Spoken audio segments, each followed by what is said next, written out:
Sir ನಾವು ಬಂದು ಇಲ್ಲಿ ಸಿಗ್ನಲ್ ಆಫ್ ಅಲ್ವಾ, ಸಿಗ್ನಲ್ ಬಂತು, ಸಿಗ್ನಲ್ ಬೇಡ ಗಾಡಿ ಆಫ್ ಮಾಡಿದ್ರು.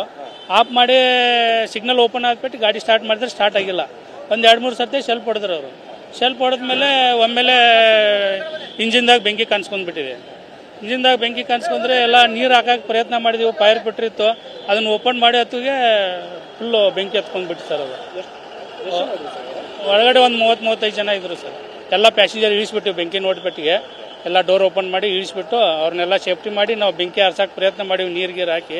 ಆದರೆ ಅರಿಲ್ಲ, ಒಮ್ಮೆಲೆ ಬೆಂಕಿ ಜಾಸ್ತಿ ಆಗಿಬಿಟ್ಟು ಸರ್. ಅದು ಅಷ್ಟಾಗೋದಕ್ಕೆ 101ಗೆ ಫೋನ್ ಮಾಡಿಬಿಟ್ಟು ಇಮಿಡಿಯೇಟ್ 5 ನಿಮಿಷದಾಗ ಬಂದರು ಸರ್ ಅವರು, ಫೈರ್ ಪೆಟ್ರೋದವರು ಬಂದು ಎಲ್ಲ ಬೆಂಕಿ ಹಾರಿಸಿದ್ದಾರೆ. ಯಾರಿಗೇನು ಪ್ರಾಣ ಹಾನಿ ಆಗಿಲ್ಲ, ಯಾರಿಗೇನು ಒಂಚೂರು ಗಾಯ ಆಗಿಲ್ಲ, ಏನೂ ಇಲ್ಲ, ಎಲ್ಲ ಸೇಫ್ಟಿ ಆಗಿದ್ದೀವಿ.